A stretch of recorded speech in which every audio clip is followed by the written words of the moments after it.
Hey, this is Luke Schuck. You are listening to The Movie Raid. It's time for the movie raid, and tonight's victim is actor Luke Schuck, that plays in many films such as Friday the 13th Vengeance, such as Lane 9, such as Z Nation, such as Beloved Beast, and countless others. Hello. Hey, man, how you doing? It's been a crazy year, but it's been a good one. How is everything out? You been safe? Everything good on your end? Oh, yeah, everything's great, man. It's been a great 2019 so far. Tell us about the latest projects. Let's tell us a little bit. What are you allowed to talk about on Lane 9? That sounds interesting. Isn't this a sci-fi or paranormal? It's a paranormal horror, and I'm really Lane 9. It's something else. It's written, directed by Jessica and Richard Valentine, who are dear friends of mine and a great writing, directing duo, which is rare to see in this industry. A couple that writes and directs a film together, and they do it beautifully. And for any actor to be able to have two directors on set is a blessing. It's a horror, it's supernatural, and it's a period piece. So it takes place on Halloween night in 1979 at a bowling alley. And this transient evil actually takes over one of the lanes. And so something happens on Halloween night where this guy comes in here and kind of loses his mind a bit. And after all that, takes place after all this weird happening has occurred, and there's two employees left. One of them is my character named Russell, and the other one named Beth. She's kind of skeptical, and she thinks something's going on with this lane. And it's one of those things where she's trying to tell me, hey, something might be up with this lane, but I don't really buy into it and stuff. So it's a really fun movie, and the way they shot it is it's done with lighting. It's done with a lot of cool things just to show this force that is kind of taken over this bowling alley. They really put a lot of effort into making it really look. I mean, you feel like you're in the 70s with the costumes, with everything. They made my hair look like I was one of the Bee Gees, man. I had this dope 70s hair, and they did everything they could to make it just feel like it was the 70s. And I think that's one reason that makes this film so much fun, is because you feel like you are going back in time and kind of being part of this different type of film. You don't expect that. When they pitched the idea to me, and I was like, that's such an interesting idea. A lane of a bowling alley is the thing that is the antagonist, and the way they do it is incredible with the music and the lighting, and they're just amazing directors and writers. And just I'm so pumped to be part of this short film, which is a proof of concept for a feature they are writing with the same title. So hopefully that it does good, and we can kind of go and create the actual feature later on. Oh, very nice. Has this been shopped around so far in terms of festivals? I mean, is it still in progress, or how many months, or has it been taking this a year for you? We filmed it a few months ago. We actually did it in one night. This film, I'm amazed. We did it in one night because the bowling alley, we went to the bowling alley when it was closed and had only enough time up until they opened, and I'm amazed that we did what we did, because this film, the way when you see it, you will be blown back by the fact that this film was done in 13, 14 hours. But it's still in post. They actually have a GoFundMe. If anyone wants to go to GoFundMe and put in Lane 9, they're trying to raise some money for post stuff. So hopefully here in a few months they're going to start submitting it to festivals and stuff, and start shopping it around and stuff. And that is one thing about what I've realized. Washington's film scene the horror scene at the moment in Washington, it's really just coming into its own with a lot of unique artists and writers. That's very awesome. So tell us a little bit about Friday the 13th Vengeance, about your part, but what you are allowed to say in this film. I know it's just about to wrap up and stuff. I mean, it's already becoming a big popular hit before it even gets finished. Vengeance is something else, man. I cannot express how lucky I feel to be part of this. It is like the new tagline, they say it's more than a fan film, and it is truly that. It is more than a fan film, and it's incredible. I play a guy named Robert Thompson, and I am a conspiracy theorist and a writer who's actually writing a book about everything that has happened at Forest Green. And then Angelica Jarvis, who's played by Kelly Tappan, a phenomenal actress. When Tommy Jarvis goes missing, I'm one of her closest friends because I grew up with the Jarvis family, and I'm really good friends with them. So she contacts me, and I'm the first person that she calls. And then I come over, and then we start talking about that, Tommy's missing and stuff. And then I know people because I've interviewed everyone in this town about the occurrence of Jason because I'm obsessed with Jason. Do we have an expectancy when this might be actually released to public? Midsummer, what I've heard, hopefully midsummer, maybe later in the summer, but I know it's summer, and there's so many people attached to this. It was one thing for me as an actor to come in on this, and it just helped me up my game, because just being alongside greats like Steve Dash and C.J. Graham, it's one of those things where it's just like, I didn't want to be the weak link. I had to really just motivate me to do everything I could to make a character that stuck out in a movie with full of amazing characters. Do you think horror is really the best choice to get the kind of drama out of an actor? Call it elevated horror and stuff. Acting has been more prominent, but for a long time, I feel like acting kind of took the back burner on a lot of horror films. It wasn't the main objective with a lot of horror films, but the fact that Jeremy not only wrote a Friday the 13th film that encompasses everything the fans love about the franchise, but he's added characters that have so much depth and arc. Character and Jason Brooks kills it. I honestly believe he will be considered one of the best Jasons after this comes out because he's amazing. You look at all these other franchise films, you look at especially the New Age ones. I call them New Age horror films.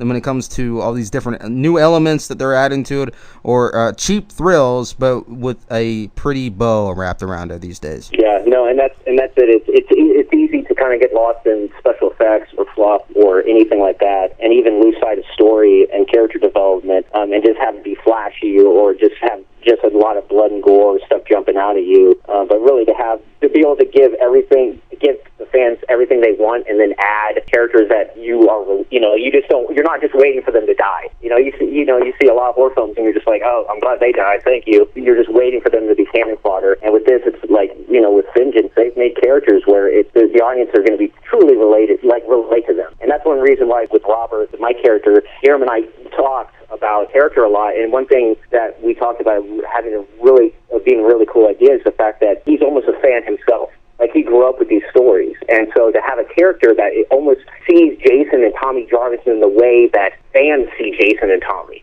Like, he grew up with these stories, and he's obsessed with them, and he loves them, and he's writing a book about them, and it's like, what better in a fan film than to have a character with the fans to be like, that's who I would be. That's me. You know what I mean? And it's like, I'm really proud to be able to add what I can to it. You could really just have a fan film and it's just kills, and that's the thing. It's blood, it's gore, it's kills, and it's one of those things where it's like, that will appease quite a few people, and people will be happy with just having that, but add more depth and actually add a lot of substance to it on top of giving that darker, gorier backbone. It's a tricky thing to do, but I think Jeremy and the team have done it beautifully. Underacting and there's overacting, but do you think it's more difficult to stay in the middle without actually losing control of the character? Sometimes. And that is the trickiest thing, because with film acting, you could raise your eyebrow a little too high and you're overacting. You know what I mean? Or, the underacting and overacting is so easy to do when you're film acting that it's a tough thing. And really,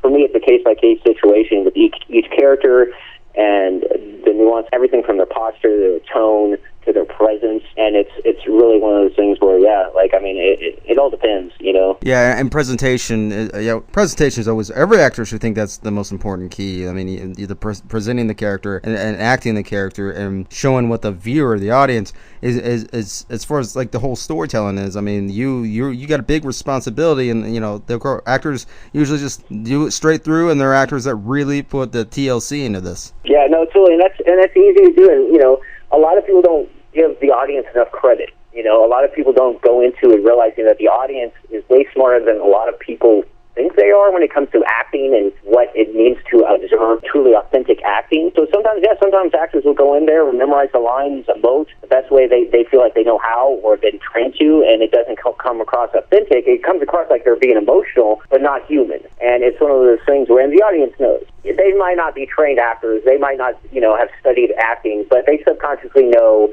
what's genuinely human or not, because we're all human and we interact with each other all the time, and we're just, with acting, you're just being human, and a lot of times in a crazy situation or an unrealistic situation. But it's just really coming down to that, making sure you bring a character and make it as human as possible in the given situation that the character is in. Yeah, and then some actors will actually complain about like certain methods, like, oh, well, that's not really the best way or something. But I mean, everyone has their own way, their own thing. But if it sells for that actor, I mean, that's great. That's great for you. But I mean, if you're dogging on other methods, well, maybe, like I said, it's not for everybody. Once that's in front of audience, they're going to look at every single movement, every single gesture, every single facial expression, everything. Like, you walk into a room, I mean, you better be doing something in that room aside from just talking straight through face to face to that character. Oh yeah, no, totally, and that's the thing, because like, especially on the big screen, everything, it's right in front of you. It's right there, and so it's like, and like, you go back to different methods, different styles. Every actor has to do what they see fit, and it's all subjective. Like, it's all subjective when it comes to the actor, and they have to do everything they can do to help them get to that place, whatever it is. Even when you don't have lines, that if you're on screen, if you're not doing anything, then it's boring and it's dead. And so it's like, the moments where you have nothing to say, but you still have to do something or convey emotion without saying a word or without, doing a lot is truly, I think some of the funnest acting is reacting. The kind of amount of reality, how much amount of reality should you actually put into the character as opposed to fantasy?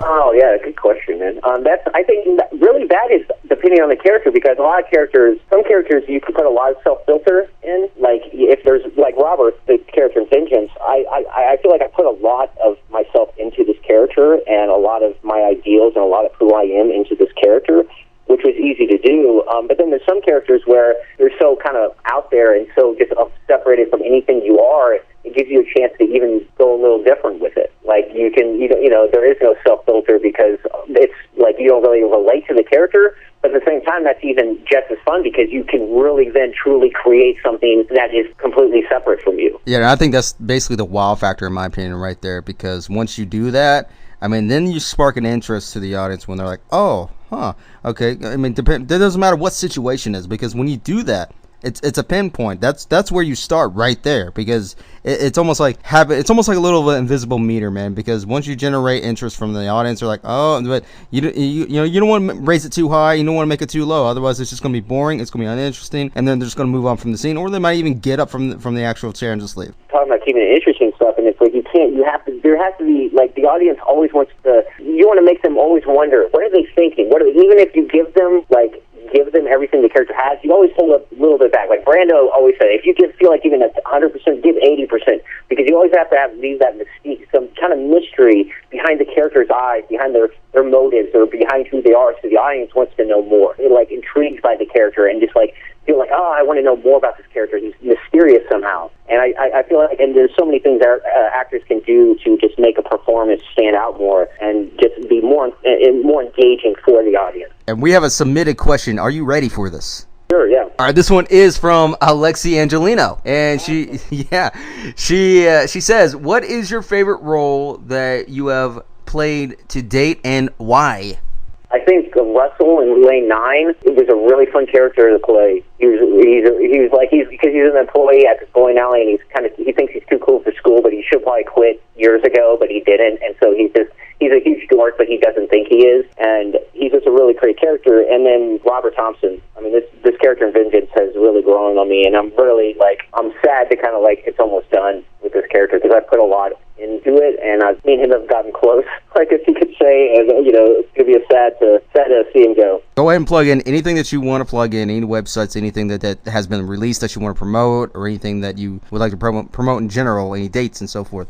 Yeah, so I have, like I mentioned, Lane 9 is doing a GoFundMe, so, anyone wants to help out with the post-production of Lane 9. Honeymoon, which I am filming a couple days after I wrap Vengeance, is doing a Seed and Spark campaign, and that's another horror film that I'm super psyched about. You go to Seed and Spark and type in Honeymoon. And then also, if anyone's going to Crypticon, May 3rd at 7 p.m., there will be a Friday the 13th Vengeance panel, which will have, anyone that is for this movie needs to check that out. Unfortunately, I will not be there because I will be filming my next project, but there will be tons of cast and crew from this amazing film that I think it's going to be great for anyone that is going to Crypticon. So definitely check that out on May 3rd at 7 p.m. And then, if anyone wants to ever look at any of my reel or see any of my shorts, they can go to LukeSchuck.com. And I just want to give a shout-out to my manager, Alexi Angelino, who is just a brilliant woman and has helped me a lot. And, yeah. And there you have it, everybody. That is actor Luke Schuck.